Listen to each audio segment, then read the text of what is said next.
Bill in South Bank. Good morning to you, Bill, and thanks for waiting. Good morning, folks. Thanks for taking the call. Look, there were recent news reports about a uni study suggesting that about 40% of ABC journos vote for the Greens. Can I ask whether the panel thinks that's likely to be true, and even if it is, does it matter? And I'd also like to make a comment on Maguire later if there's time. Sure. Did you read that study, Bill? I did not read that study. Did you read the reports of that study? I read reports of that study. Did you see how big the sample group was? I understand it was a relatively small sample, but... do you know how small it was? The point I'm asking... No, just so that anybody listening who didn't read the report, so they understand how silly this is, I think it was like 34 people. Well, can I make a comment on that? It was some, I don't know, tutor in journalism at some university on the Gold Coast who spoke to 30 ABC staffers, we don't know who they were or where, and said, I've found out of 32 people, 12 of them claimed to support the Greens. Now, on the basis of that, do you want to go across to some thousands of ABC staffers and draw some conclusion? I've already drawn a conclusion, John. The ABC has been my main source of news and current affairs for most of the last 50 years. And I think its coverage is now largely filtered and biased and generally reflects the leftist or progressive narratives of a number of issues, that is, the Green narratives, like pro-gay marriage, pro-asylum seekers, pro-Julian Assange, pro-Indigenous identity issues, nasty Americans, blah, blah, blah.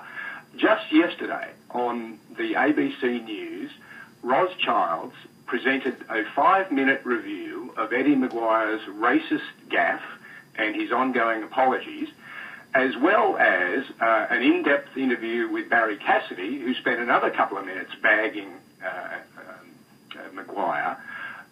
Funnily enough, I don't recall a 5-minute session on the ABC Midday News or elsewhere about with Barry Cassidy having a go when the ABC commentator David Morrow was recently caught on an open mic aping, if I can use that term, the sort of hypothetical manner of speech of a hypothetical ethnic group.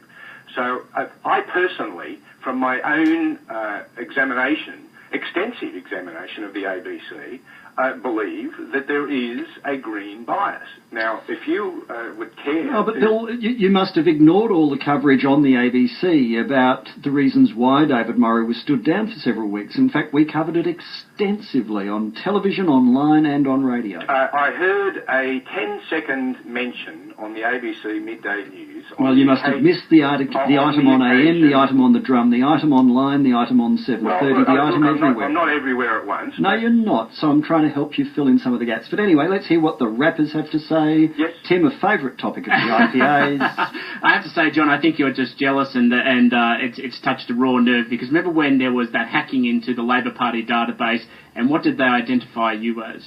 They didn't identify me as anything. No, They hacked my details and my son's details for reasons that I'm still not aware of, and charges have been laid, so I'm not prepared to discuss them, and neither should you. No, the only thing I do remember at the time was there was a reporting that you had, quote, green leanings, was according to that alleged report of that database. But, look, I don't think there's... My view is that the ABC... Which is funny, given that the only complaint about our coverage at the last state election was over my treatment of the Greens. But do go on. No, I was just reminding you of that for a bit of entertainment value.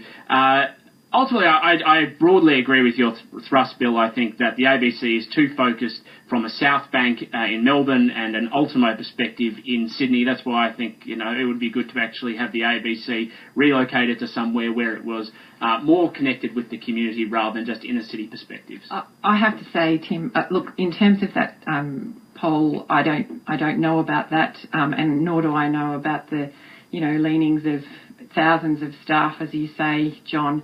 But, in terms of my dealings with the ABC as a union official, we've had more constant contact with regional Victoria and Tasmania in terms of being in touch with local community issues and sort of reporting what's on the ground, not one view or another.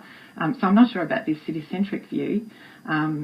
And can I just add on to that? I actually agree with you. I think the regional stations do a very good job at representing the general community sentiment out there.